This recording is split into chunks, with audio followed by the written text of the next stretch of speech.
If you're lucky in life, you find someone to look up to model yourself after, to learn from, to use as a guide. And if you do it right, you put yourself on a path that would make your heroes proud.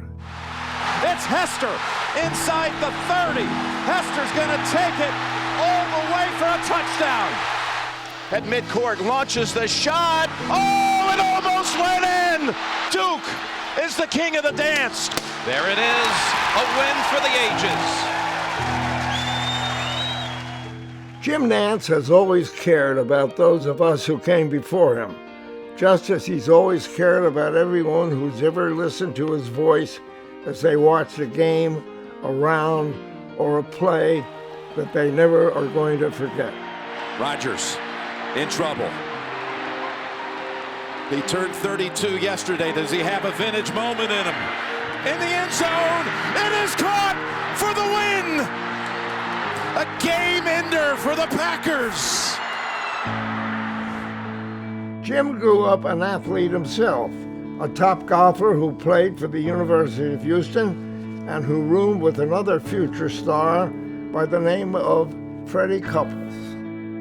But his path led him to another passion, getting behind a microphone and telling the stories of others. It's November the 30th, 1981, as the University of Houston basketball team opens their 1981-82 season tonight. Just a few years out of college, after stops at affiliates in Houston and Salt Lake City, he got his big break when he was hired by CBS in New York. Welcome to Jim Nantz. Thank you very much, Brent Musburg. I'll tell you, it's great to be part of the team here at CBS. And there's no doubt about it. The Bear has come out of hibernation. Out to Sparks. One last chance. In and yes! Can you believe it? Sparks has sent the game to overtime at the buzzer. His signature achievement has been the famous triple, the Super Bowl. Here comes pressure, and they've gotten to him. The ball is out in the end zone, and it's recovered by Malik Jackson for the touchdown. The NCAA basketball championship game. With 5 seconds, and this most improbable tournament run comes to an end with a UConn championship. The Masters. One of the epic performances in the annals of the sport. Jim has always believed in the power of those moments he becomes a part of. Is it his time? Always believed in the power of those moments to bring us all together. One more time to decide it. Carr on the run, throws, and it is caught for the touchdown.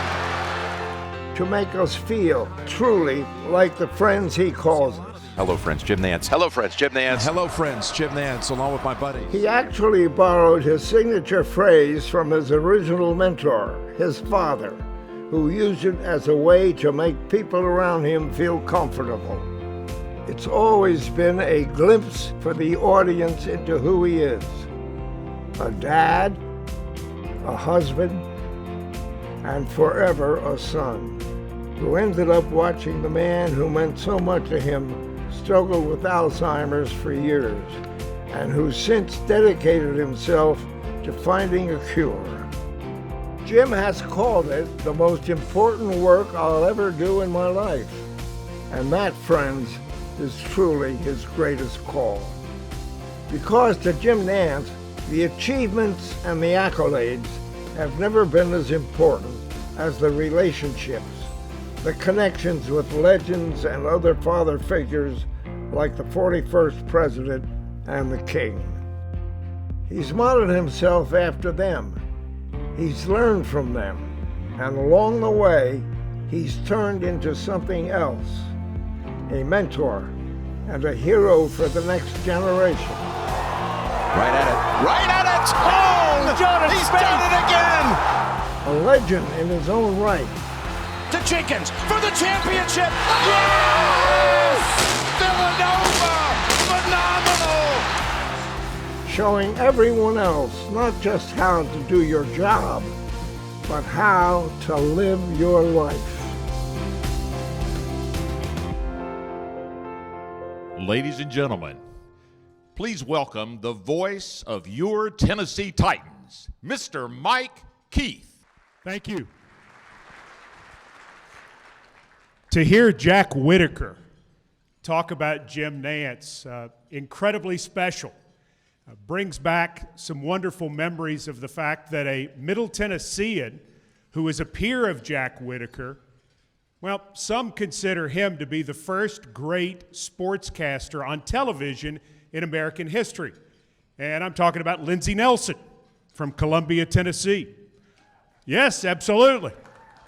Lindsey Nelson was the National Sportscasters and Sports Writers Association National Sportscaster of the Year, the first 4 years they gave the award.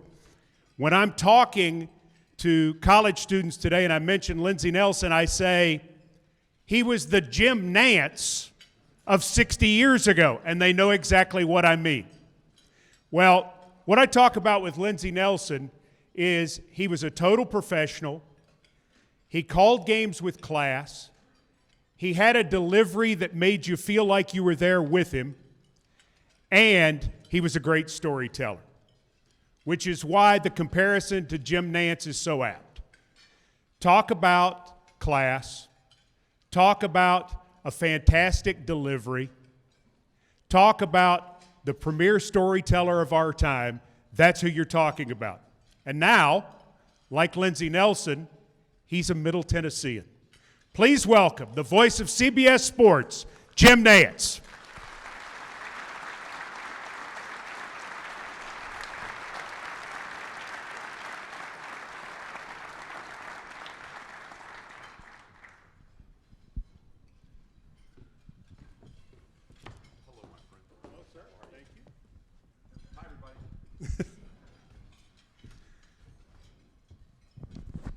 I was going to stop and help serve a couple of plates You over could here, have, but yes.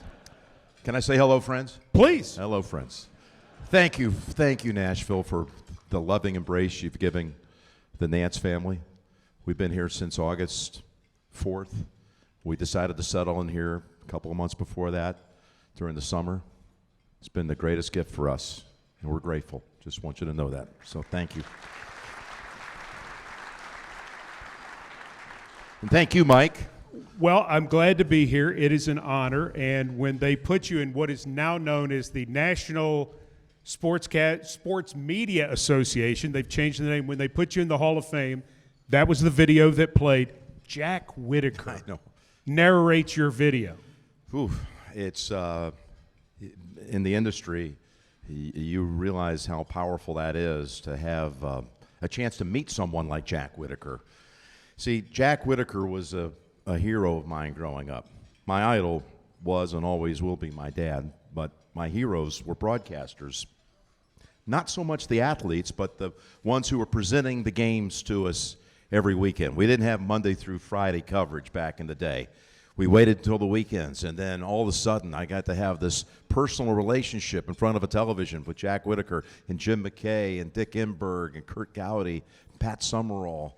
I hate to start rattling off the names. Chris Schenkel, they were my friends. And I knew since I was 11 years old, I wanted to be one of them. I wanted to grow up and be just like them. And it sounds like, oh, you really did that? I really did this. I wrote them letters when I was a little boy. On lined paper, I'd write them fan mail. And sometimes I would get a reply. I'm not sure it ever reached them. But I would write them to the networks in New York. Jim McKay used to write me all the time. His picture flashed by in that sequence. Wide World of Sports, the Olympics. And it all seems like a dream now in a lot of ways. But I would obsess over the idea of trying to be one of those voices. I didn't want to be on television. It had nothing to do with that. I wanted to be one of those storytellers. I wanted to go to those events and try to be that voice that's in a living room trying to get someone hooked on a subject, a place, a person, a sporting event, capture the world. I loved their erudition about all things in the world, countries and cultures, and I wanted to be just like that. I had an unquenchable thirst for knowledge, and the fact that I could one day actually grow up and be in that industry, it is something that I've never taken for granted. I wake up every morning, first thing I do before the feet hit the floor, and I give my thanks. That is one of the things that's on my roll call of things I'm giving thanks to the man upstairs, is for the chance for me to live my childhood dream every single day. Wow, that's fantastic. I got to ask a Nashville question, but first I got to tell you a quick story. My mother, who's about to turn 80, calls me late in the summer, and she says, Mike, I got a scoop. I'm like, okay. She says, well, I was playing bridge today. You know this story, right? And she says, while I was playing bridge, one of the ladies told me that her son is doing work in Nashville on Jim Nantz's house. She says, Jim Nantz has moved to Nashville. And, of course, I did what any good son would do. I completely dismissed her. I said, Mom, I'm in the industry. I would know if Jim Nantz were moving to Nashville. So I called one of my friends in golf, and just to confirm, and I said, listen, my mother's come through with this story that Jim Nantz has moved to Nashville. He goes, oh, no. Jim Nantz has not moved to Nashville. I'm in golf. I know everybody in golf. I would already know that. Move forward to December. Rhett Bryan, my compatriot with Titans Radio, is doing the toy field at Nissan Stadium. And who walks in but Jim Nantz with his family to donate a ton of toys for this special event. And Jim Nantz has moved to Nashville. So I need to publicly say, Mom, I'm very sorry. What led you and your family? Now, my mother was with the Review Appeal in Franklin, the newspaper, for years, so she'd get a scoop. What led you and your family to Middle Tennessee? Well, there's a list there. Bless your mom. Tell her thank you. She's got the scoop now. She did. So I decided during this whole COVID crisis, I won't even bore you about the protocols. They were pretty extensive, still are for CBS, and we were spending even more time on the road than normal, approaching 250 days a year. I was living in a small community not near a major airport in California, in Pebble Beach, California. It was a dream of mine. Another thing I obsessed over. I wanted to live at Pebble Beach, and I got to live there for 10 years. But it's not the easiest place in the world to access, particularly when the great majority of your world, work world, is on the East Coast or in the southeast part of the country. So spending a lot of nights away from my wife and my young kids, we decided in the spring of like a year ago at this time, we've got the NCAA tournament starting. I'll be in Indianapolis this weekend for the Big Ten tournament, which folds into the selection show. Last year we had the Big Ten tournament in Indy and the NCAA tournament. I stayed there for 27 nights at the Conrad Hotel, room 1701. Was not allowed to leave. Could not go back to see my family. Was not allowed to have dinner with Grant Hill or Bill Raftery. I was only allowed to leave to go do the game in a separate car with plexiglass between us, a lot of FaceTime with my family, food, breakfast, lunch, and dinner delivered to my door, exercised in my room. This is crazy. Now, that wouldn't have been fixed by living in Nashville, but it's a lot of time for you to give some reflective thought about how much time you are away from your family. We began to think about, we need to make sense of this. How can we shave off an extra maybe 60 days a year where you're away from us and I'm away from them? And we wrote down a list of places that we wanted to explore starting in late May and early June. And Nashville was the top city on that list. I also had Charlotte. I'm from North Carolina. All my family was from Charlotte. But we decided the first stop was going to be Nashville. And we came in here and fell in love with it. And I've been here many times through the years for Titan games or for the NCAA tournament when they've had a first and second round site here. And, the people clinched it for us. I wanted that southern hospitality back in my life, that gentle kindness, acts of kindness. My wife's from Ohio, Midwest girl. We just fell in love with it. So short of it is, a lot of people say, oh, you're another one of those Californians that came out here to dodge the taxes. Reality is, I was so, had the list of where we were going to go. I wasn't even aware of the tax consequences. I came here by the attraction. I've been to Nashville before, and I loved it. I felt there was something special. And we had our friends, Brant and Mandy Snedeker, were our closest friends that were in the area. And we'd been to their home before. And we called them up and asked them. They said, you would love it here. And we have. And it has been an unbelievable gift for us. And I'm happy to say, just for example, during the football season, Tony Romo and I have most of our games on the East Coast. We had one game at the Pacific time zone. So I would have had one game from Pebble that would have been an hour flight. The other 20 now that this year, that week 2, I had a game at the Chargers. The other 20 weeks, I was in the Eastern or Central time zone. The longest flight I had was 2 hours to go do a game at New England. Most of them were an hour. I did the whole season in 55 hours total in the air. If I would have taken that same schedule and that 21 weeks, that's 12 hours to New England and back, or let's go through Tampa, which I did 3 games there. That's 11 hours round trip, and got to get up to San Francisco to get to those flights. It would have been in the neighborhood of almost 200 hours. Wow. So it shaved off 100, almost 150 hours in the football season alone. Now the golf is coming up. We've got Augusta, we got Hilton Head, we got a tournament in New Orleans, Dallas, Charlotte, Memphis, Greensboro, up at Jack's place at Columbus, which I could drive to. I mean, it's just, it's about my family. The greatest currency of all is the time, and it's about the people of Nashville. We are absolutely in love. We're not going anywhere. We're here for good, and we feel so fortunate that we found it. Sure.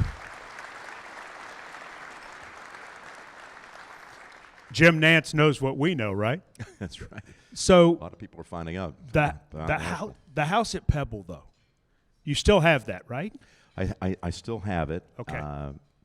And I plan on keeping it. We just had the West Coast Golf Swing. Pebble, L.A., I know there's some golf followers in here, Phoenix, and San Diego. And I based out of the house there. And I hadn't been there in 5 months. But in the summer, when it gets a little hot and sticky here, and I'm able to take some golf tournaments off, we'll go back for 6 or 7 weeks. So I'm going to probably be 10 and a half, 10 months here, 2 months there. We know how special that place was to you when you purchased it. We also know, we've read, we've seen, we've heard about the hole in the backyard, number 7 from Pebble Beach Links, I think, if I say that properly. Pebble Beach Golf Links, yep. Yeah. So the bottom line is that place, and you mentioned it as a dream, and we've had an opportunity to experience it ourselves in different ways. How many people would actually come over to your place at Pebble Beach and say, "Can I play the hole in the backyard?" It was actually becoming a little bit of an issue, Mike. So I have we have a water issue out there in California, and water is expensive. So my wife and I got married on the 7th hole, the par 3, 100 yards. And when I bought this house, my dream home at the time, I looked at the backyard, had a lot of lawn back there, throw some water on it. And I thought, we could do something better than that. I don't know what it is yet. The first month's water bill, we didn't have children, was $12,000. What? Yeah. I'm a practical guy. Rob, how about Rob McCabe, by the way? I mean, what a friend he's been. If he was only a little bit more organized, imagine what he could do, So anyway, I looked at it and I thought, I got to synthetic the back. I got to put a putting green back here. And then all of a sudden it dawned on me, when you stand on this area where I would have the tee, you're looking right at our wedding chapel. You're looking at the 7th hole off in a distance. So I thought, this sounds crazy. I told my wife, she says, you're out of your mind. I said, no, consider it our first year anniversary gift. I don't know what to buy you, so I'm going to buy you our wedding chapel. It has nothing to do with golf. So we built. And she bought that? She bought that. Okay. No, she did buy that. So we built the 7th hole. Has anybody ever seen it? And I mean, I'm not sure. Coach Rick Bird has. I know I see we got legend out here today. So anyway, Peyton, you know that, right? Our very own Peyton Manning, who's a great friend. Peyton has this show, Peyton's Places, and he called me and said, this is the most important show that I'll ever have. It's with Tom Brady. And we're both going to be out in California. And I thought, where would I do this interview? My longtime rival. I would love to do it on your tee of your backyard. So they taped that Peyton's Place entire episode up on the tee. And, we built the 7th hole replica. And we've had a lot of fun with it through the years. There have been 21 people that have made a hole-in-one, not including the host. There's a Rock of Fame with a real plaque with the names of those who have made it. And the most recent one was my 5-year-old son, Jameson. Wow. His name is the last one right now on the Rock of Fame. Who's first? Brant Snedeker. Sneds made it on the day that he won the Pebble Beach tournament for the second time. He shot 67. We'd been out to dinner with Mandy and Brant the night before, and I had just opened the hole. And I'd had Faldo and all these people. Mickelson had hit shots, and a bunch of players, Davis Love. No one had made a hole-in-one. And Brant made this proclamation the night before, I'm going to win the tournament, and after we win, Mandy and I will come up and we'll celebrate, and I'm going to knock it in for a hole-in-one. Oh, okay. Sounds like a good day to me. He wins. They come up an hour later after he finishes the media. We're off the air. He comes up, knocks it in the hole. First name on the Rock of Fame, Nashville's very own Brant Snedeker. Brant Snedeker. Yeah. And he was the first to ever make it at night, too. So he's the only guy that's got actually his name up there with the recognition of 2 aces. But it's a good name-dropper occasion. It's kind of shameless, but for most of us, the Peyton's Places feature with he and Brady, where if you haven't seen it, go back and find it, because the gist of it is they break in your house. Yeah. That's the sales of it. And it was so much fun how well both of them did with that, and how you played along, and how everything went together. And as I was reviewing that to talk to you about it this weekend, I thought about your dad, who we met in the video. How much would he have enjoyed something like that, and you having that as part of your career? My dad, I think about it every day. He passed away in 2008, and the game plan was for my father to be with me every step of the way. As the only son, he was in the office furniture business, and he had Texas and Oklahoma, Arkansas and Louisiana. He was on the road a lot, driving around, calling on accounts, and he wanted me to come in and work this together. And I told him, Dad, you know the dream. The dream is to work specifically for CBS. It wasn't just to be any place. I wanted to work for CBS because CBS broadcast the Masters tournament. And that, to me, was everything. And I like the way they broadcast the NFL, too. So I said, Dad, just give me until I'm 30. If I'm not at CBS, I don't want to be a local anchor. Nothing against that. It's just that's not my calling. My calling is to be with you if this other crazy dream doesn't materialize. And fortunately for me, 3.5 years out of college, when I was 26 years old, I got a call out of the blue to come to New York to audition. I was one of 5 to audition for the host of the Prudential College Football Scoreboard Show, and I won the audition. So I've been there ever since. This is my 37th year being at CBS. It's remarkable. It's crazy. I just can't begin to tell you how much gratitude I have in my heart for that, because I never felt like it was entitled, never, ever assumed anything. My buddies would always say, he's going to work for CBS one day. When I was walking around on campus and they'd introduce me to a friend, this is our friend Jim. He's going to work for CBS one day. And they made me help kind of believe that was true. But I still had to, really work hard. I mean, I had no social life in college, and I worked in the industry and loved every minute of it. And fortunately, someone had sent a tape to CBS, unbeknownst to me, and the tape got to the right hands in New York, and I got the chance to go audition. And fortunately, I won that audition. You wrote in the 2007 book, you wrote, Always by My Side, a lot about your dad's battle with Alzheimer's. And it's very personal. You talked about your journey as an announcer to go through the first time calling Super Bowl 41, calling a Florida national championship in the NCAA tournament, calling the Masters, the trifecta of sportscasting, which had never been done before, and combined that with your dad's journey. It's a very personal book. Why was that such a big deal for you to put it in words in that way? And it's interesting, that year in 2007, I was in San Diego to call a playoff game, Chargers against Brady and the Patriots, and a writer for the LA Times called, and he said, hey, and he's one of these long-time sports columnists about covered TV, and he asked me if I had ever put it in context that I was about to do something in the next 63 days that had never happened before, call those 3 events. No one had ever done that in a career, and now you're going to do it over the span of 9 weeks, the Super Bowl, the championship of college basketball, and the Masters. I hadn't even thought about it. And this Larry Stewart was his name, the writer. He's retired now. So he really, truly, Mike, he talked to me for maybe 5 minutes, didn't think much about it. The next day, I started getting phone calls that the whole second page of the LA Times sports section was about this journey that I'm about to embark on. And he had made a big deal about it and contextually put it in place with what Kurt Gowdy had done many years ago. All of a sudden, I'm getting writers calling and wanting to follow up on that. And then some publishing houses called my manager and agent and said, he ought to write a book. My dad's health was failing so much, and I was flying in and out of Houston at the time, I didn't feel like I had the spare time to do it, nor did I want to get on the ego trip of telling everybody what my day-to-day diary looked like. I didn't think anybody would care, so I turned it down.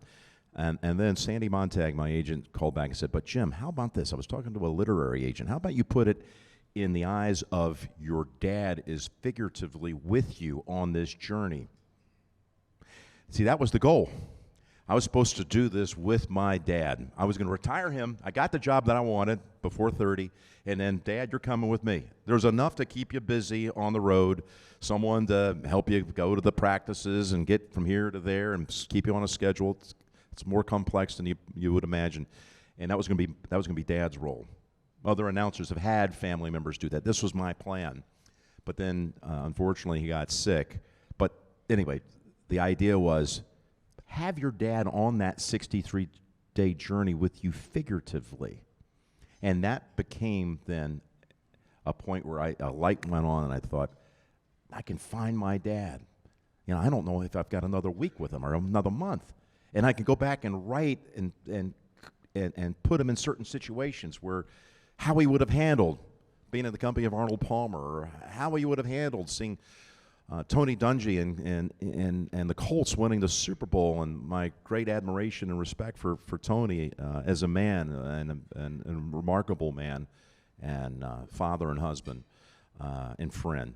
And I always drew these parallels, so that got me interested. And that's how it became the name of the book, Always by My Side, because my dad he's always by my side. So I wrote the book. I thought it was cathartic to be able to go back through all these stories. I didn't know, honestly, there would be anybody who would care. But the Alzheimer's community, I think, felt galvanized by it. And I would go to events, and there were people that were waiting for you to sign the book and tell you their own personal drama behind the same story, how it's disrupted and torn apart their family and the caregiving side of it. And I wanted to be a tribute to my mother and sister who had every day of their lives had been turned upside down caring for Dad. So it was cathartic writing it. It was galvanizing for me to see the response. And the first week it came out, I didn't know. I'm not a sales guy. It made the New York Times bestseller list week 1, which then they call it an instant New York Times bestseller. President Bush Sr. wrote the foreword to the book. He didn't write forwards to the book. He wrote it to books. He wrote that one for me. It was instant bestseller. All of a sudden now you got to figure out what shows you want to go on, whether it's Matt Lauer and the Today Show. CBS let me go on their morning show, and Larry King when he had his CNN show, and I got to really kind of rally the Alzheimer's world. People now suddenly had a voice. Someone was talking about the world they live in and how hard it is to keep their family afloat, and the misery behind it, and the despair, and the long goodbyes, as the Reagans said. It was the most meaningful thing I ever did in my life. So on the 7th week, the book was the number 3 overall bestseller. Overall, not sports category, overall. My dad died the day that it came out as number 3. Of course, he never knew I wrote the book. He was so deep in the throes of Alzheimer's. I read it to him a bunch of times. I read it over and over and over again, and I can only hope that somehow there was a synapse or two that was picking up on some of the things I was telling him about. But when he passed, I realized I needed to do something more than just write a book about it. And I needed to roll up my sleeves and do something for his voice to be heard. My voice has been heard in living rooms for now almost 40 years, but my dad had never been before a microphone in his life. He never was interviewed. He was just a great, solid, hard-working American hero. And I wanted his voice to be heard through my voice. We sound exactly alike. You pick up the phone, you didn't know if it was which one of us was answering the phone. My name is his name. So I went to the Houston Methodist Hospital and I said, hey, what would it take to open up the greatest Alzheimer's research institute in the world? I'm not talking about just another research institute. I want to be proactive, cutting edge, find a way to eventually get a treatment and then a cure for Alzheimer's. And I want my dad's name on the building. That's not my name up there. That's my dad's name. What would it take? I had a group of people that saw the vision. I wrote a check, a big check, and we got the things in place. January 19th, 2011. And listen, there's a lot of great work being done. Pat Summit Foundation here is awesome. This is not a foundation down in Houston. This is actually a research institute. And I love what they're doing with Pat's thing and what Peyton's done with Pat's Summit's Foundation and keeping her memory alive. But we're down there with trial drugs and trial programs and currently got 9 in the mix right now, very aggressive. And I think that, it's subjective, I guess you could say, but I like to think right now, as we're in our second decade, that people worldwide view the Nantz Center maybe as the best Alzheimer's research institute in the world. And it's named for my dad. Your most important work. It is. It is. As you go through that process, you find what you call a surrogate father. And it just happens to be the 41st president of the United States of America, George H.W. Bush. How did that happen, and how did that relationship continue? Why was it so special?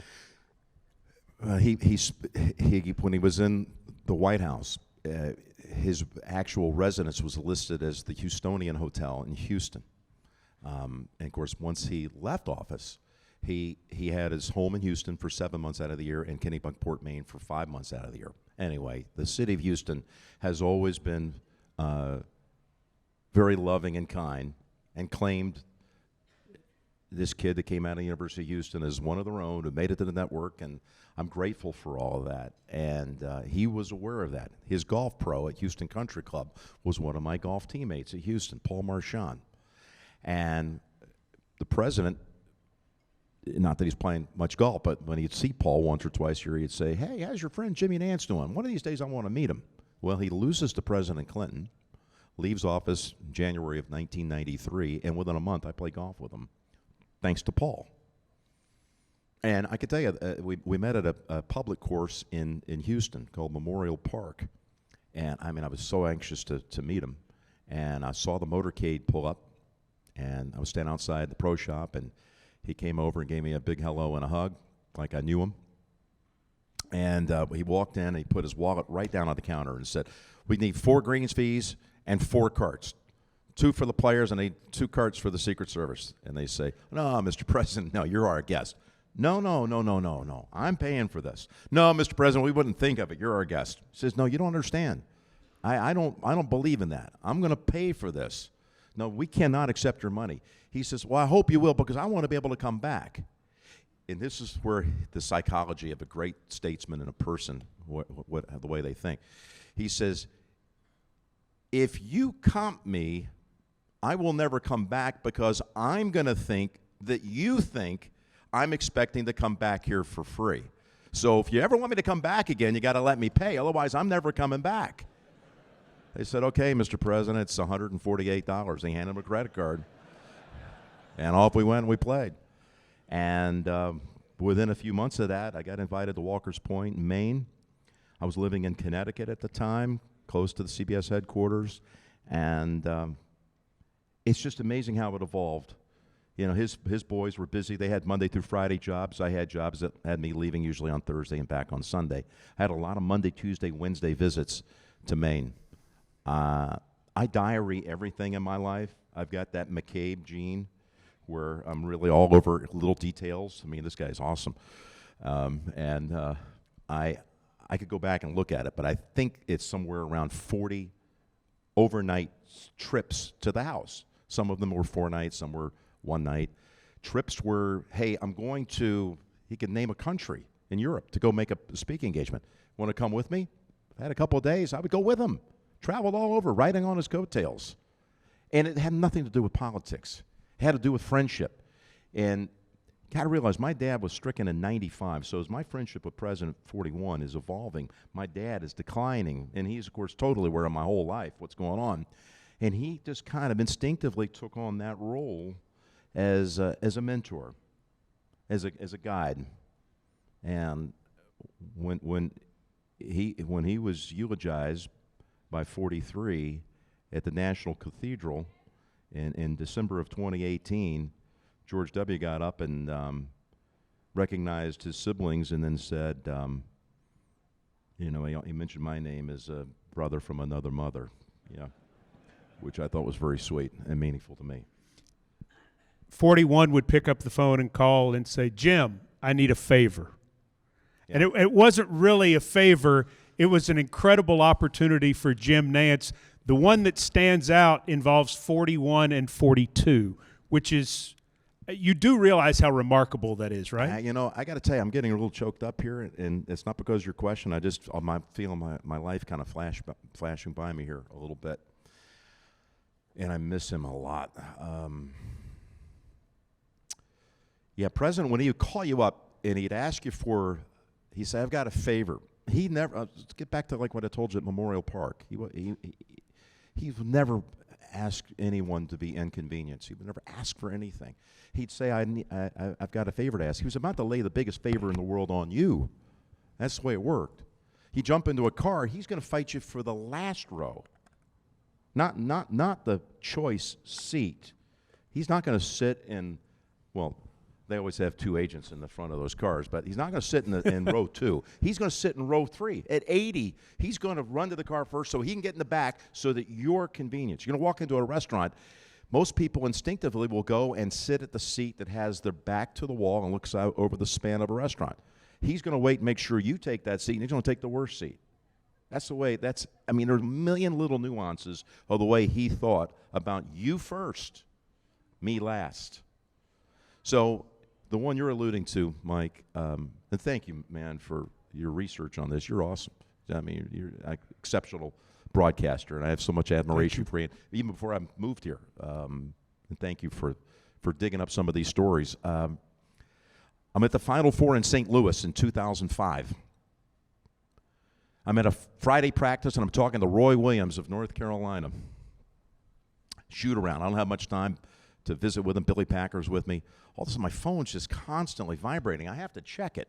And there's my specially encoded 41 on my cell phone. It's kind of a cool thing to have. And take it back a couple of months.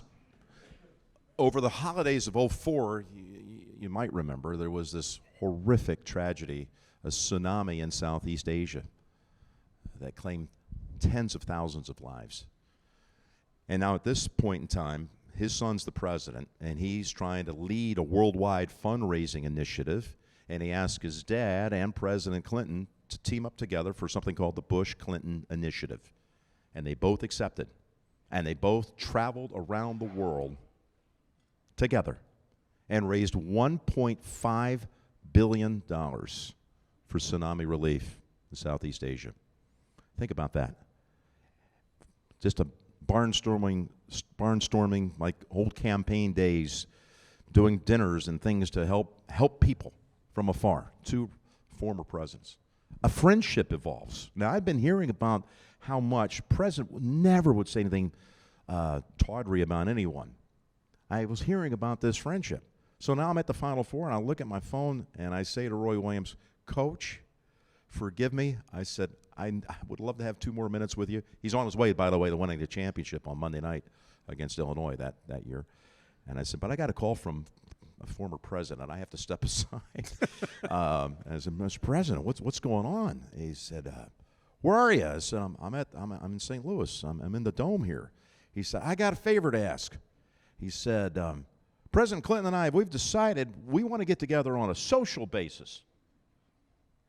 And we haven't figured out what we're going to do, but it'd probably be up in Maine.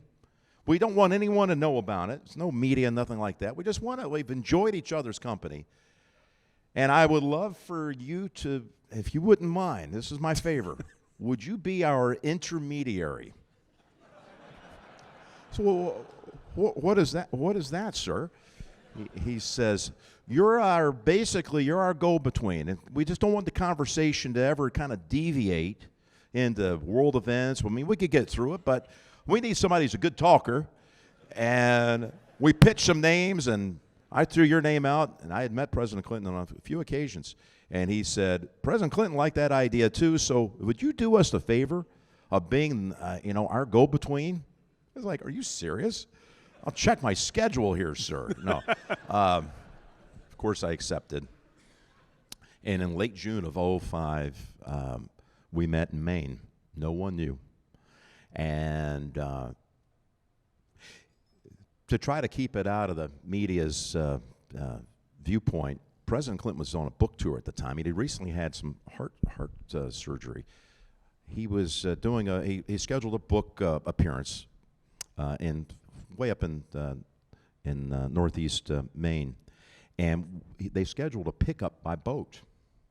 So we hopped on Fidelity 3 at the time, and President was a great mariner. We've got the Secret Service boats and guys decked out in all their gear and everything and flanker boats, and we go speeding up on a really stormy June day in Maine, just bouncing around. Somehow he's navigating off these rocky shoals and not hitting anything, and cuts back the engines after about an hour. And he's reading it all off of instruments, and he pulls in, and it's shrouded in fog. I mean, he probably couldn't see 10 feet off the top of the water. And I can hear the agent saying, 43 is on the pier. Yes, 41 is 200 yards out. 43 is standing by. 41 is coming in. It's like it's out of a movie. And Tom Frechette, his personal aide, and Big Red, his primary agent, and I were the only ones on board with the president. As he drifted in, cut back engines, he pulled up to a pier. I'm looking around like, is this a movie? What is this? And there's President Clinton in an orange golf polo shirt. President hops out, and they give each other the biggest, most sincere hug you ever saw in your life. Honestly, that doesn't bring tears to the eyes to know how great this country can be. You see two guys like that could do something like that together for the love of their country and love for fellow man. And anyway, President Clinton said, how bumpy was the ride up here? And he said, no, it was pretty rough. He said, I don't think my heart can take it.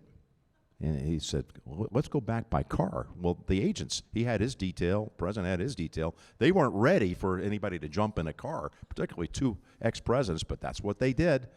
President just took the keys to the boat and tossed them like over the water into an agent, snagged it in thin air. He said, bring the boat back. We're going to go back in a Suburban. I want him to be comfortable. So we sat in the back of a Suburban. We had no police escort. It was Clinton on my left, I'm in the middle seat, and President's on the back side, and they're talking like this. And you're driving down in the summer, and it's backed up on I-95, and I'm thinking, the windows are tinted. If people only knew that car that's stuck right next to them are these two guys. We had a fabulous time, and for the first day or so, no one knew that they were together, but we were going out to restaurants in some public settings, and then all of a sudden, I got a phone call. It's the CBS News desk. Hey, Jim. Yeah, hey, we hear, because we did see one camera guy, a still camera, AP photo guy, got a long lens and got a shot of the three of us on the boat. We later took it out for a little, when those seas were calm. We got a shot of the three of us out there. So CBS News said, we hear you're up there at Kennebunkport with the presidents. Can you go live and give us a report? Not a chance. So anyway, it was almost 3 days of just, playing, fishing, boating, golfing, restaurants, playing cards. It was awesome to watch them interact. And the first night we were at dinner, Mrs. Bush says, hey, it would be nice if you made a toast to these two guys. You know, this is kind of a special occasion. I said, okay, all right, Mrs. Bush, it would have been nice had you give me a little warning. Okay, let me think this one through. I stood up, and again, it was Laura Graham, his chief of staff, and Gene Becker, president's chief of staff, and I just informally just said, what a great moment this is. And one day the world's going to hear about you two. And it's going to be a message to the rest of the world of what a democracy really looks like. Here are two former political rivals that are buddies. They're socializing together. And I toasted them, and we had a great time. It happened 2 more years, too. And the second year was particularly memorable because President called for another favor. I was at the Colonial tournament in Fort Worth, and he said, I have a favor. Can you find a fourth to come up and play golf with us? Now we're going to do like June 4th and 5th of '06. And I said, sure. I mean, I'm sure I could find any number of people. No, but I don't want anybody to be inconvenienced, Jim. Don't want anybody flying out from like California or something crazy. That's just outrageous. I don't want anybody to be too inconvenienced. Somebody that's kind of local, but I want it to be somebody President Clinton could get a kind of a kick out of. So I said, well, how about Tom Brady? Now I think the phone's dropped. There's like silence on the other end. Then I hear him muster up, you mean Tom Brady, the New England Patriot quarterback? I said, yes, sir. He's right down the road in Foxborough, and I think he'd probably love to come up and play, I don't know, President Clinton, President Bush. I kind of like our chances here. He said, well, by all means, call him and invite him then if you think he would come play golf with us. So I called Tom, and right away, and he actually said to me, he said, where are you right now? And I said, I made the pitch. I said, I'm in Fort Worth. I'm at the Colonial Golf Tournament. He said, have you been having some margaritas? I said, no. This is all for real. He said, at the date we've got a OTA, off-season training session, but I will be there for one of those 2 days. And Tom did come up, and he did play golf with us. And very dramatically, he came in by chopper to Walker's Point, landed on the point because he had to have this practice, and he wanted to get there as quickly as he could in time for dinner. And there were those two presidents, waiting outside, watching like little kids.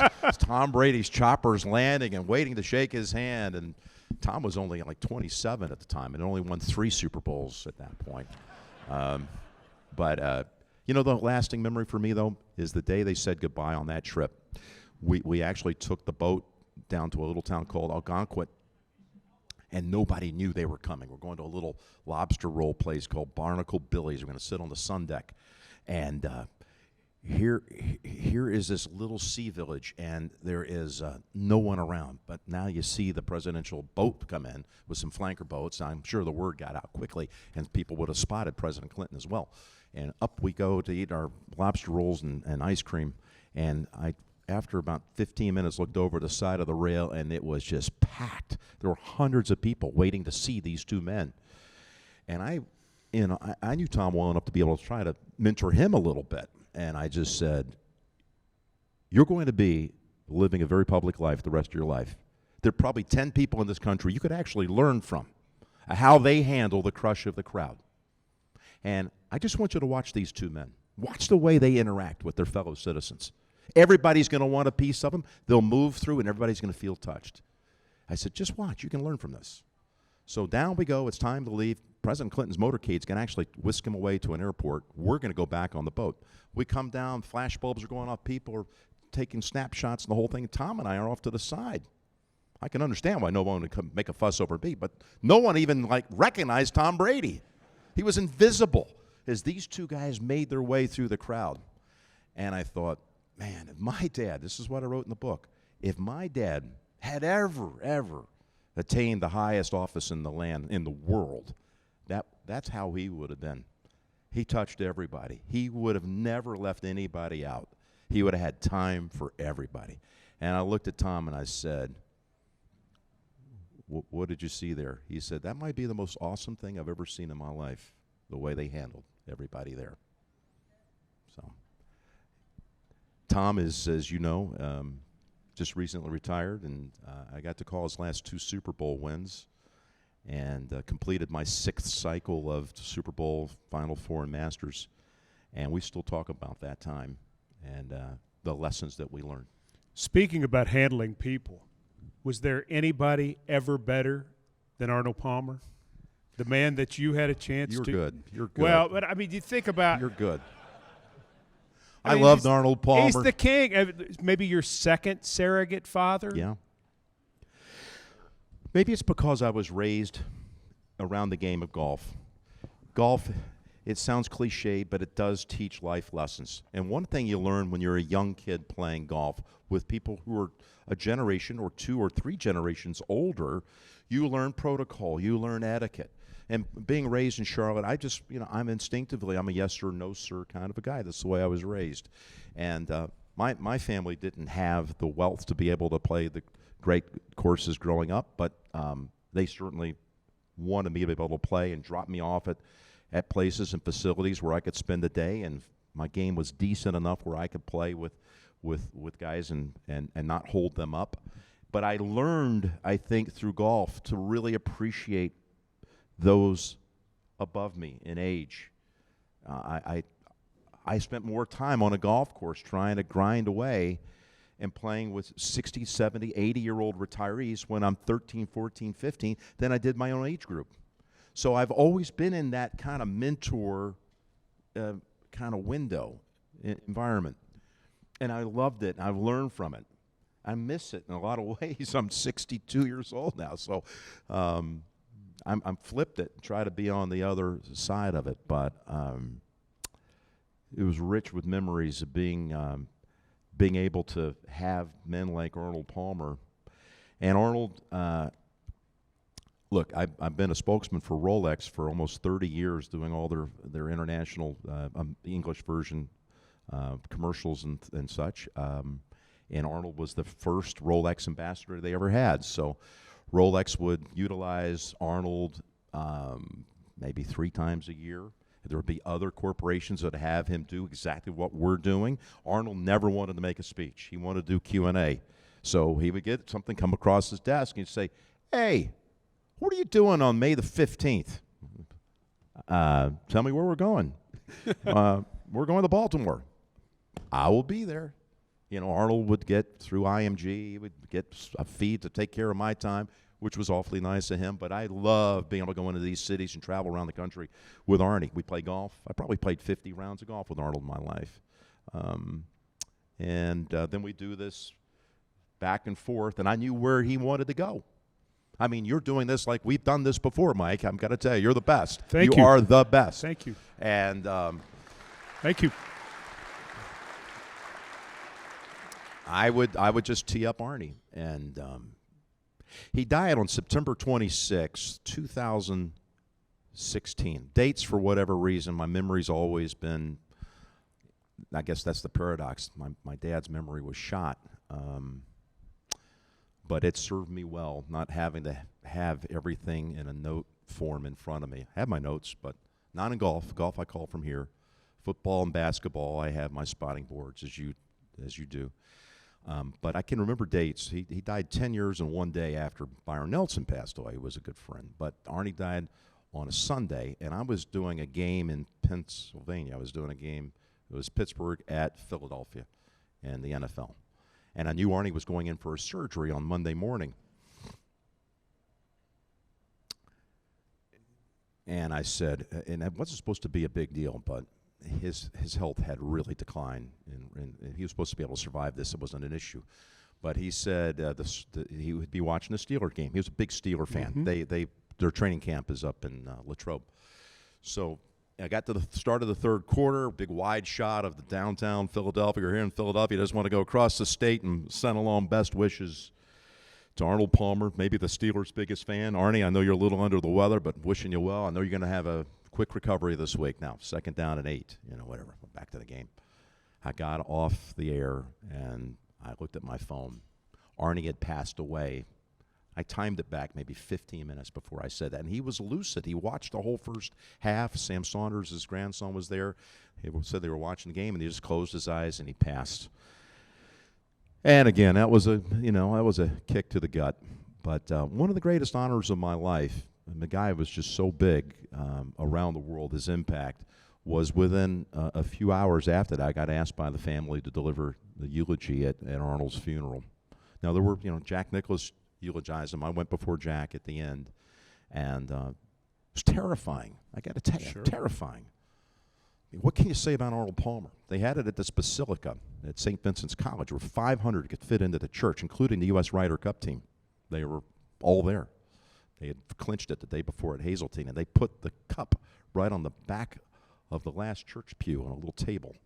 And there was, Jack, and there was Gary Player, and there's the world. And it's being fed around the world live on Golf Channel. ESPN's live. The TV part doesn't affect me or get me anxious. It's just how do you put it into words, his life. I have a thing. I don't like to have a script. I'd rather talk from here and be real than be reading something at a lectern. So I've made a career out of ad-libbing, and maybe sometimes it should be tighter, maybe it could be more perfect prose, but I want to be conversational. Jim McKay taught me that. So I'm going to go to Arnold's funeral. I'm going to get up and I'm going to wing it. And the night before, I'm staying at Laurel Valley in a cabin. That was his course. And I felt anxiety completely overtake me. And I thought, there is no way. In the middle of the night, I suddenly had doubt I hadn't felt since Freddie Couples won the Masters. And the night before, I feared how I was going to get through that. But for Arnold's funeral, I just suddenly had, maybe even a panic attack in the middle of the night. And I sat down and outlined it, not script, but like this story to that story to that story. And I folded up in one of those little scratch pads that's on your desk in your room and put it inside my breast pocket. And I got to the church, and Vince Gill sang a couple of songs. Vince was fantastic. And, this is just what I can't explain it, but when you get up and it's your turn to go up there and deliver eulogy to Arnold Palmer, it's like the good Lord put his hand on my shoulder and said, it's all right, you're meant to do this. I felt the greatest sense of calm in my life. I never went to these notes, and I sat and I talked about my friend Arnold Palmer for 15 minutes, and it was proud. It's weird to say you're proud of delivering a eulogy, but to be asked was such an honor. That's, when people ask you to do something like that, it's one of those things that's it's a gift that they think enough of you. Jack Whitaker, who voiced that thing, died shortly after that. I delivered his eulogy. Jim McKay, I used to write letters to as a kid. He wrote me back. I couldn't believe that one day I could actually meet the man, much less one day be his eulogist at his funeral. So Ken Venturi was another one, my 17-year partner in the 18th Tower. I love Ken, miss him terribly. And, you get to a point, though, where all your mentors are gone. It stings, hurts. But you keep going. Yeah. You keep. It's amazing. You're on your way to do the Big Ten tournament. We've got March Madness coming up. The 86th Masters will tee off on April the 7th. Oh, that yes, tradition unlike any other. Unlike any other. Oh, yeah. Okay. I know that event. Mike, you're so good. You know your audience. No, well played, sir. I love the Masters. The Masters is, I think about it, people say, you're probably embellishing that. I think about it all the time. It's on my mind all the time. I'm so over the moon, hopelessly in love with that event, the sound of it, the feel of it. This might be an interesting little, it's not a news flash, but a week and a half ago, I went down to Tiger's office, spent the better part of half a day, I guess you could say, with Tiger, taping a show that will air going into the final round of the Masters. It's the 25-year anniversary of his 97 win. Someone called it a win for the ages, and it was a remarkable. Of course, his management folks at first said, you got a half an hour. Listen, we're going to do it till we do it right. That's the way I approach everything. I'm going to do it. I'm going to write it. Not right. I'm going to do it until I get it right.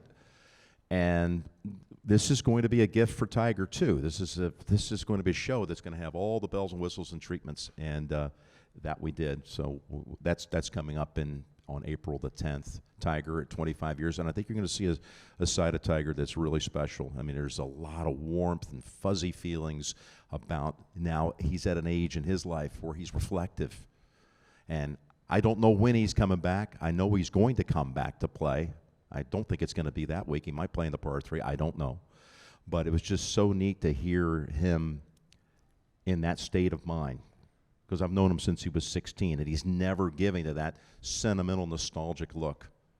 But he has that now, and I love that. I love when people dig into their heart a little bit, open it up, and let us see what's inside of there. Charlie's done that, I think. I think Charlie has too. I'm getting the sign that they're about to take me off here. Let me just say thank you so much for this. And now that you're here, maybe we could do a part 2 at some point. Maybe. I would love to. I would love to. Just all you got to do is ask. Jim Nantz, everyone. Thank you.